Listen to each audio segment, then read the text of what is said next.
Welcome back to another episode of the Testudo Talk podcast. I'm Andrew Chodes alongside Emmett Siegel. How are you today, Emmett? Doing well. Excited for another episode. I think this is going to be a good one. Yeah, like Emmett said, it's got a really fun episode planned for everyone. We're going to be rounding up Maryland's football and basketball recruiting classes. And then at the end, we'll have a really fun interview with 2024 Maryland football offensive tackle Terez Davis for you guys. So I think, Emmett, want to start us off? Sure. Yeah. I think we can kind of jump right into some basketball talk, and then we'll, hit football, and then we'll have, interview with a football recruit at the back end of this episode. I think we should, yeah, like I said, start with some men's basketball recruiting talk with the 2024 class. The 2025 class is a little far away. So I think we'll focus on 2024. No commits to this point. We're recording this on Thursday, July 20th. So we're getting into the summer and still no commits for the team. But I know they're going hard after some big names, and I think we should recap some of those names just to kind of give everyone a little bit of an update on where Maryland stands and some of the guys they're after. I don't want to just sit here and list off names, so we can kind of go one by one. But I think everything with this recruiting class seems to start and end with Derek Queen.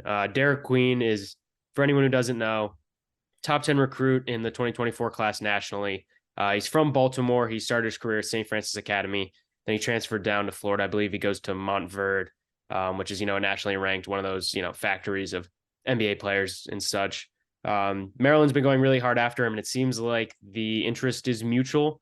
He's one of those like big fish. I mean, he would be, I don't have it off the top of my head, but he would be, one of probably the three highest rated recruits ever to come to Maryland if he were to. So there's a lot riding on his commitment. It feels like this class is kind of built around the assumption that he's going to come.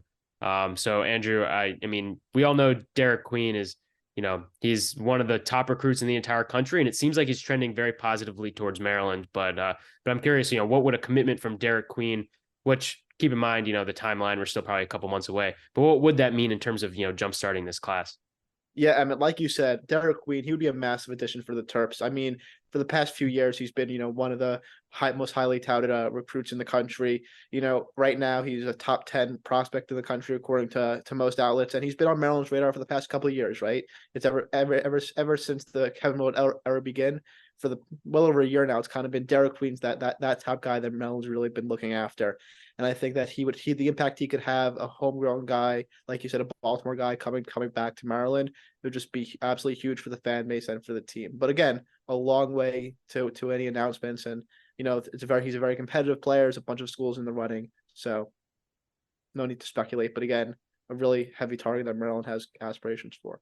Yeah, and kind of some shades of Jalen Smith. I mean, a different style of play, but more so they're similar in the sense that both Baltimore guys, both big men, guys that are going to play down low, and guys that perhaps Maryland's kind of in from the start, right? Jalen Smith, seemed like he was he was always going to come to Maryland. It felt like, Derek Queen. I won't say he's always going to come to Maryland, because who knows? And this is my next point I want to get to with some of the other schools that, are pursuing him. You got some big schools going after him, but, Derek Queen, the kind of guy that you're seeing on social media, is interacting with a lot of the, current players, commits, whatever it may be. I know there's no commits in the 24 class, but, some of the guys in the 23 class, you got a couple of local guys there. He's talking with them. I saw, and obviously you don't want to speculate too much on like Instagram comments, but I saw on, his Instagram comments, he was, going back and forth with Deshaun Harris Smith about, coming to Maryland. So I think there's definitely some mutual interest there. It seems like he's, trending positively for Maryland. But some of the schools that are going after him, the two that stand out to me are Indiana and Kansas, just because they've been kind of in these recruiting battles. It's interesting to see the DMV kind of become a hotbed for recruiting battles between those three schools.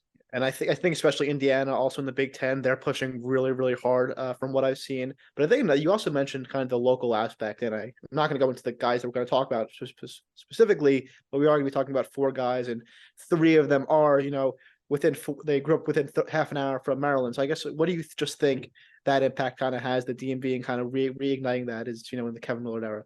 Well, I mean, it's priority number one, and it's every coach that comes to Maryland. They talk about putting up a wall around the DMV, but the early returns for Kevin Willard are really promising. Yeah. I mean, today I was at an open practice for the men's basketball team. We talked to Deshaun Harris Smith, we talked to Jamie Kaiser, John Lamoth, and all three of them, stated how important it was for them to, put on for their hometown and, play for a team that they were familiar with growing up, that their family can come watch them play, etc. And I think that still rings true. And I think that, if you have a nationally competitive team in your backyard, I mean, it's hard to see why, if you're a local guy, why you wouldn't want to at least experience that in a recruiting aspect. You don't necessarily have to go to the school. Some guys are going to want to go other places. Some places are better fits. We see a ton of guys from the DMV go to all sorts of schools and have success.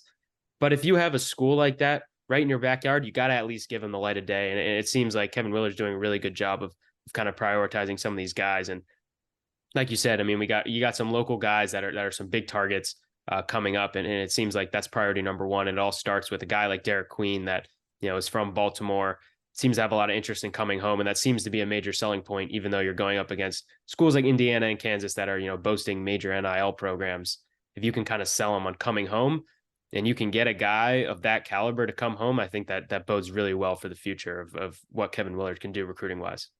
Yeah, and then I think now we can kind of transition from Derek Queen, a big guy, to a guard in Boogie Flan, not someone not from the DMV, but a point guard. One of the top players in the nation, consensus top 10 recruit.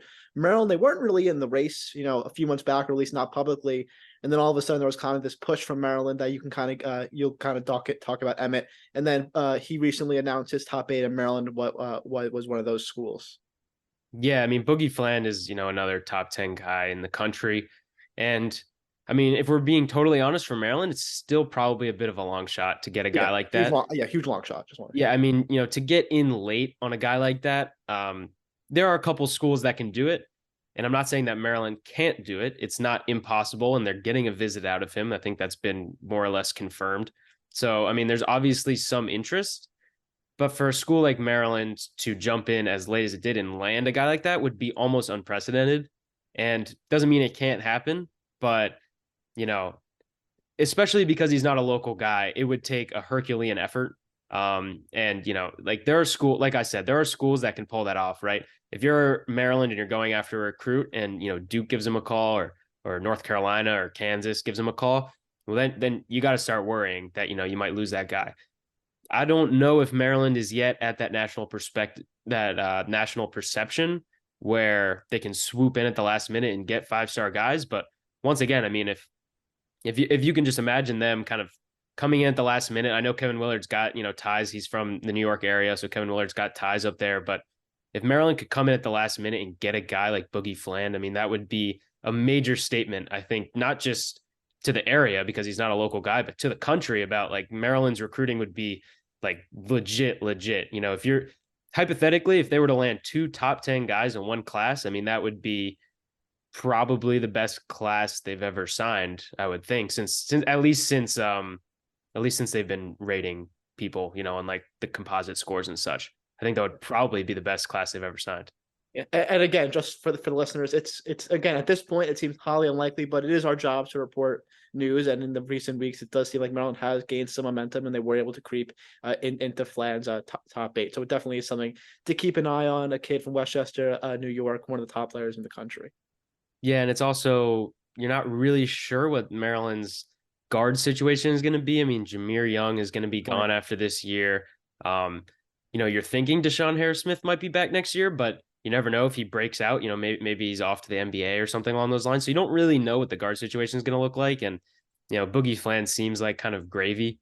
It seems like if you could land a guy like that, that would be huge. But my guess would be if they don't get him, you're probably looking at searching in the portal at this time next year, maybe a little bit earlier than this time next year to fill that point guard role and kind of build around the rest of the young guys that you brought in over the last couple of years. Maybe not at that point guard position, but maybe that off-ball guard position. Yeah, and then I guess we can talk about another guard who was just announced today. He will be taking an official visit to Maryland. Again, another DMV guy in Jaden Mustaf.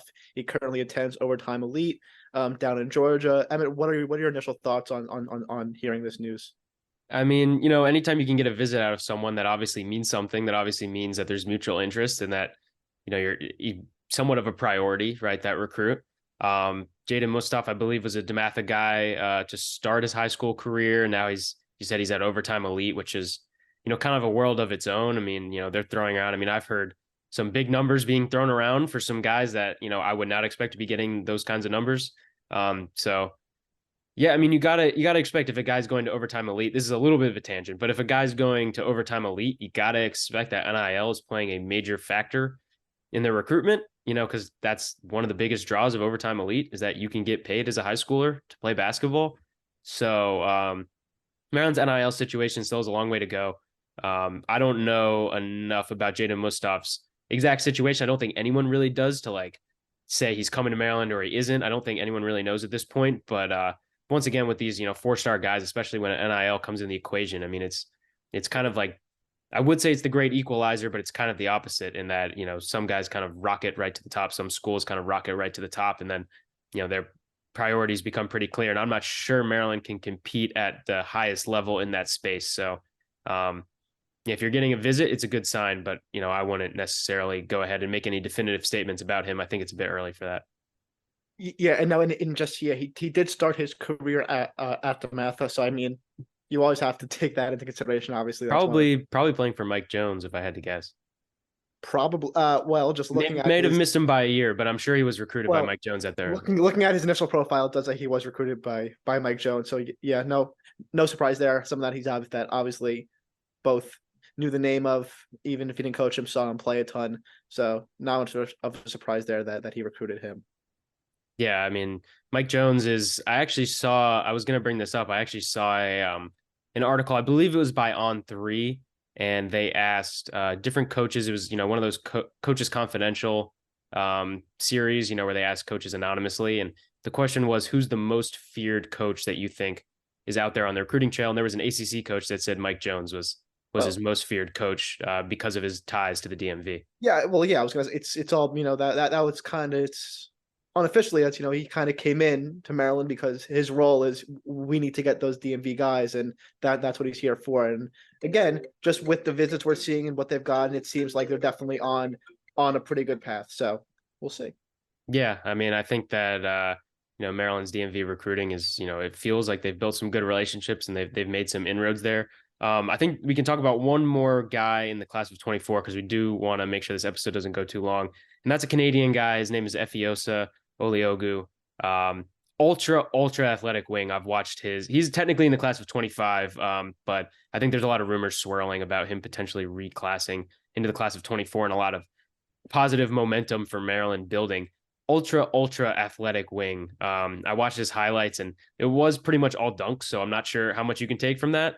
But I mean, this guy looks like he has that NBA athleticism. He looks like that kind of guy that can make an impact. And if he's reclassing and he joins that 24 class, you're looking at potentially having a really, really athletic team in a conference that I think would be very interesting to see what Maryland could do. And, a conference when you bring in some of these young guys over these last two recruiting classes, and, a lot of them are incredibly athletic in a conference that's kind of famous for slow tempo and kind of famous for, playing through big men to be ultra athletic and kind of jumping out of the gym. I think that would be a really interesting way to kind of, shape up your team.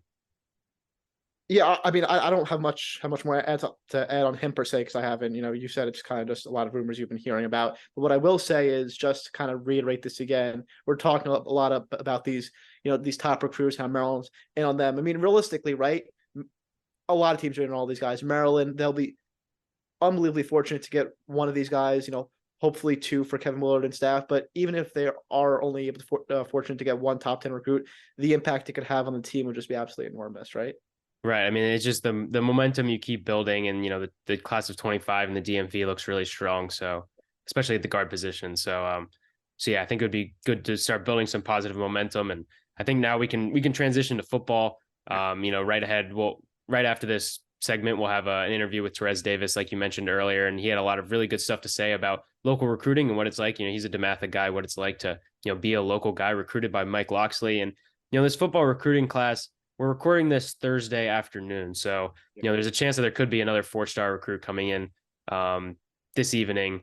So we'll see about that. But as it currently stands, there's one 4-star recruit that is committed. His name is DeJuan Williams. He's a running back from St. Francis Academy, and we know that St. Francis is quite a producer of talent. So when you look at this class, you have a couple 3-star guys, and Williams, once again, as we're recording this, there might be, Brandon Jacob might be coming on board later tonight, and, we'll see about that. But when you look at the way that this recruiting class is shaping up so far, What are your initial thoughts, when you compare it, especially to past years where, maybe Mike Locksley is kind of, earned his reputation as a ace recruiter? I think number one, I think as we mentioned, I think as Terez will mention later as well, is that obviously there's huge emphasis on DMV, right? It's just, this is 90% of the guys so far in the class are from the DMV area. And then number two was clearly, I think Locksley has a huge emphasis on the line of scrimmage, right? You'll see a ton of offensive tackles, defensive tackles, right? And that's been a struggle for Maryland. So clearly, there's an emphasis on building the parts where they kind of struggle and fall in against Big Ten competition. So I think that's kind of two of the things that I've noticed. Yeah, and when you look at the type of player that they're putting in the NFL, I mean, you can't help but think that stuff has got to really help when it comes to recruiting. I mean, you get Yeah. two offensive linemen drafted, you had two defensive backs drafted. I mean, you had Deontay Banks drafted in the first round, who was a low 3-star recruit coming out of high school. We all know what Maryland's wide receiver room looks like, year after year, and the kind of talent they're able to accumulate there. I think Maryland is kind of finding its niche and what it wants to be as a recruiting aspect. What it wants its strategy to be. Well, I think you also have to. I think Maryland. I mean, they've known this forever. You have to realize that realistically, the top DMV guys, those top 5 stars, those generational talents, it's going to be very hard for you to get them to come to Maryland. That Maryland's NIL situation for football, it's not there yet, right? When schools like Alabama and Georgia can offer hundreds of thousands of dollars, but as you said, kind of they're building their pieces, they're filling it with a lot of 3-star guys, a lot of local guys that fill positional needs. So I think it's a good class so far. I think that again, we're recording this Thursday afternoon. If Brandon Jacob, a highly touted 4-star, is to commit, I think that would add a different level to the class. So we'll see about that. But again, no complaints. I think Locksley's done a real solid job so far in the class.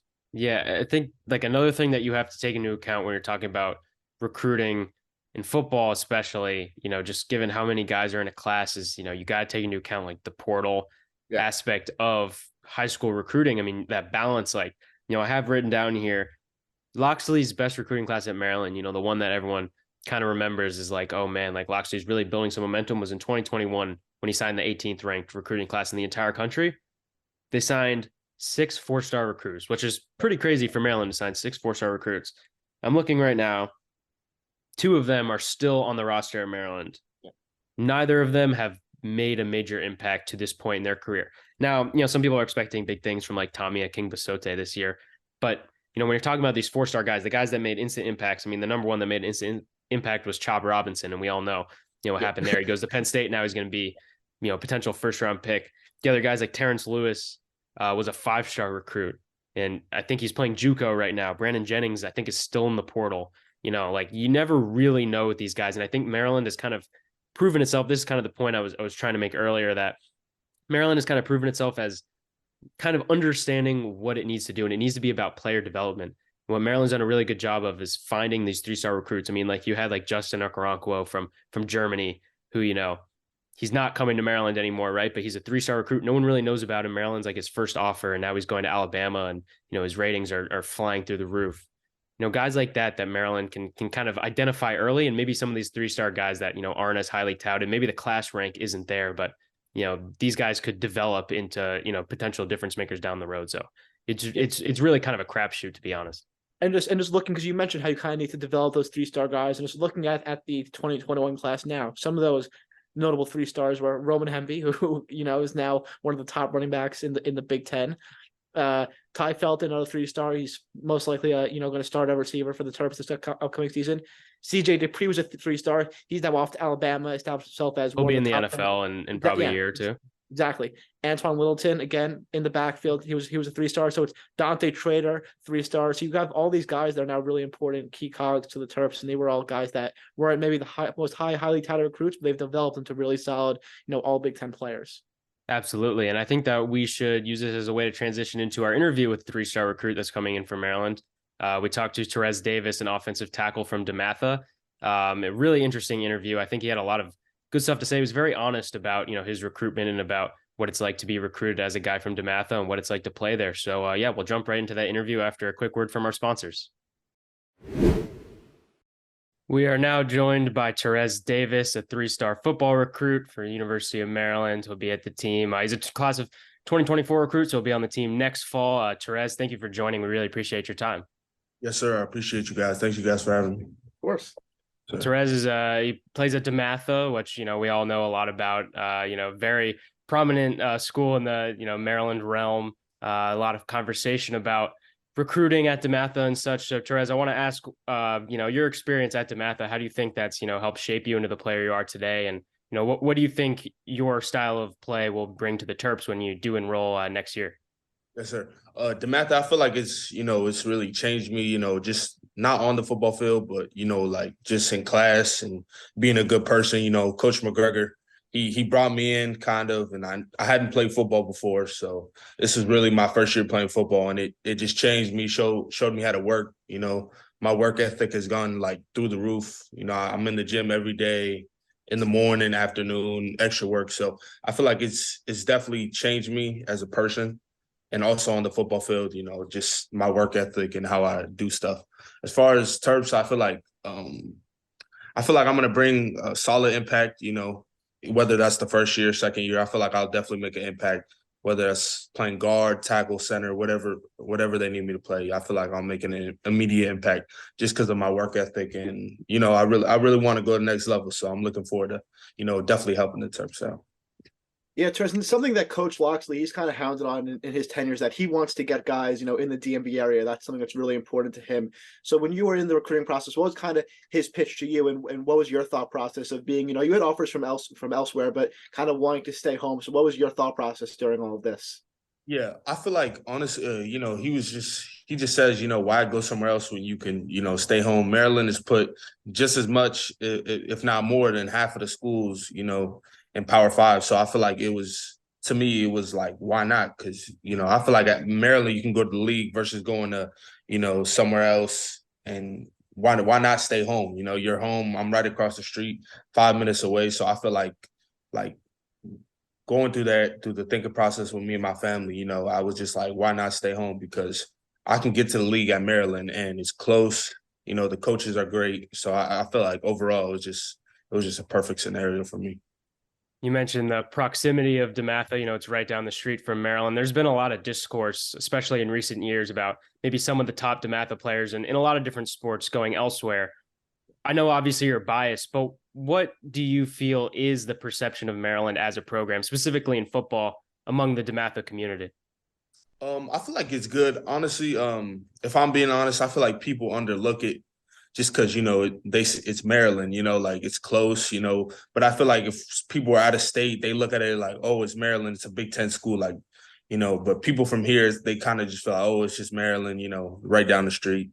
But I feel like they don't see the severity of it. They're a Big Ten program. I feel like Big Ten is the second best conference in the Power Five. So I feel like they love Maryland though. But whenever Maryland comes, they definitely like Maryland. But I feel like they get caught up when they get other offers and stuff. So that's pretty much it.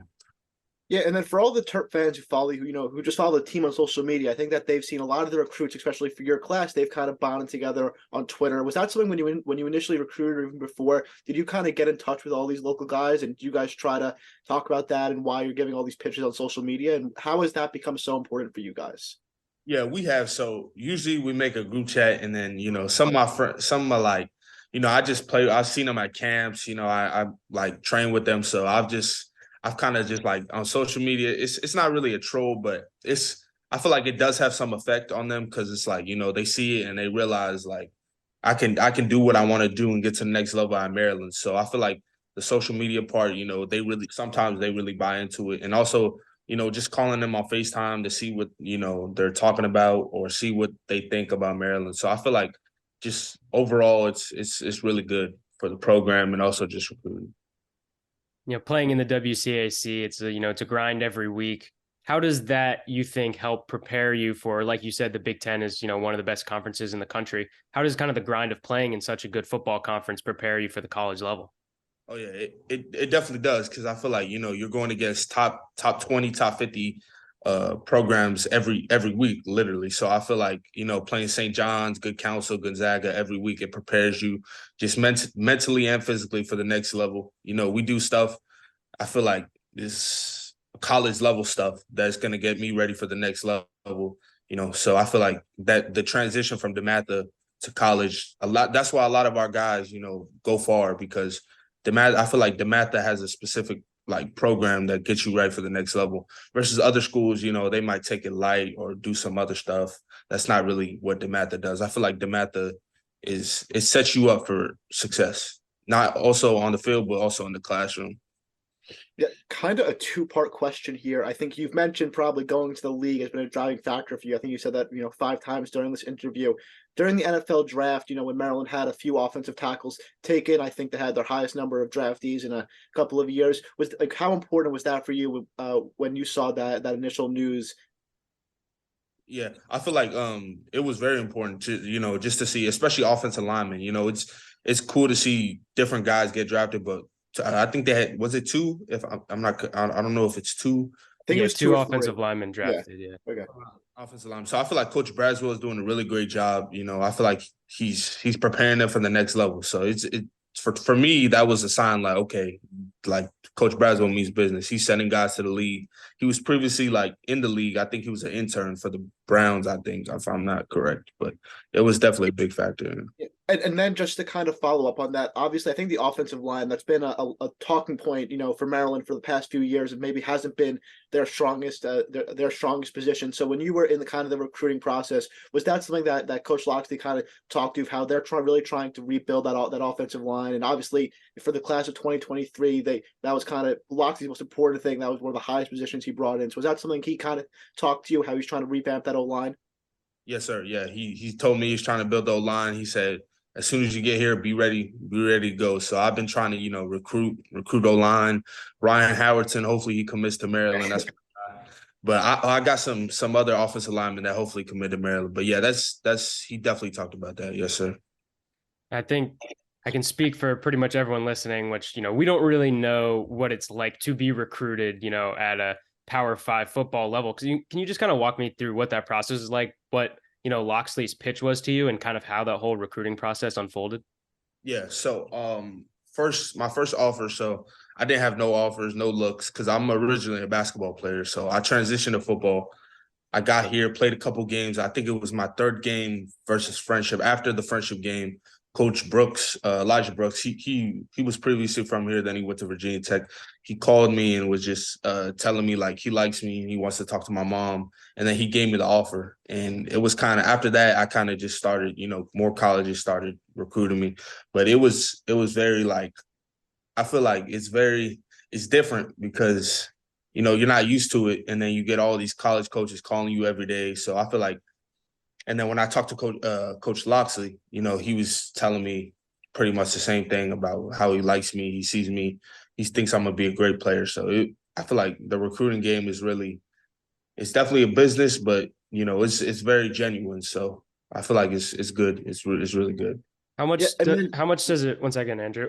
How much does it matter to you to have a school, jump in early to have like Maryland be, say, your first offer? How much weight does that hold when you're making your decision? It definitely makes a lot because they're the first person to believe in you. I feel like if Maryland, maybe they didn't throw the offer, maybe I wouldn't have offers till the spring. So I feel like it would definitely played a part in that for sure. Definitely. Yeah, and then just to build off that, can you kind of take us through what an official visit is like? Because just looking at your timeline, you visit a bunch of schools, then it's really 2 weeks later you kind of commit. So what is an official visit like, and what was your visit at Maryland like? Yeah, so it's pretty much they show you the academic part, the strength conditioning part, all the facilities, where you're gonna stay, in dorms, all that. They show you pretty much everything: the coaches, staff, school, where you're gonna be taking classes. But at Maryland, it was academics, and then we did a campus tour, nutrition, strength, pretty much everything. And then I went out with my host, Andre Roy. Shout out Andre. But yeah, I went out with my host, and then we just went bowling. We did some cool stuff. It was really nice. And then just a little part two of that. What is, because you mentioned the facilities. Obviously, Maryland put up a ton of money into the Jones Hill house. So how important was that, seeing that revamped facility for you?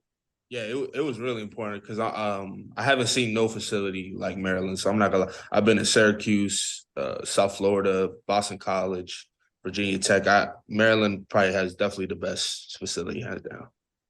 And there's been a lot of discussion recently about how much facilities, play into the recruiting process nowadays. Can you kind of provide maybe from a recruit's perspective, and maybe speaking for other people as well, how recruits nowadays are balancing facilities, which used to be maybe more important, and then NIL, which is where a lot of the money is going now. How does that decision get weighed when you're deciding where you're going to go? Yeah, I feel like facilities. I mean, they do play a part, but I feel like you're going to be taken care of regardless of what facility you're in. I feel like more NIL people go for NIL, which is good, and I mean it's good for them, but it's kind of bad because it's like you're going for the money and not the school. Like I feel like that's wrong. I feel like you should go because you want to go, not just because you're getting paid, $500,000 or something like that. But I feel like it's definitely played a part NIL. But I would say facility is still kind of it's. I feel like it's not mandatory, but if you do have it, it definitely plays a part in it. Yeah, and then I guess the last thing I kind of have is, what do you think that Coach Locksley and their staff needs to do in the coming years to make sure that they can get some of the high end DMV talent to commit to them? Yeah, I would say get at them early. They gotta keep pushing at them, get them early, call them every day. Talk to them, tell them how much they want them. I feel like that will definitely make an impact. And just make sure they're there because we're right down the street. So I mean, they can be there half of the time if they really, if they want to. So I feel like getting them there, keeping them there, getting them down every spring, every summer. Make sure they're there in the make sure they're at the university, make sure they're at whatever they could be at, whether it's OTAs or just whatever they could be at. I feel like that's the main focus. And this will be my last question. What former or current players have you had discussions with at Maryland? I know you mentioned, Andre Roy you were with on your official visit. Have you had an opportunity to talk to, maybe anyone on the roster, or, we mentioned some of those NFL guys. Have you had a chance to connect with some of the Maryland football community? Yeah, I've talked to well, I know my brother's friends with Nick Cross. Old friends. So Nick Cross, I know Nick Cross. Also Champ Long, Tamarius Walker, that's my guy. Also Billy Edwards. I got to talk to him about some recruiting. So yeah. Great. Well, Terez, this has been really helpful. We really appreciate your time. This has been a great interview, and best of luck moving forward. Going to be watching out for you in the fall. Yes, sir. I appreciate you guys. Thank you guys. Thank you. Thank you, Terez. Appreciate you guys.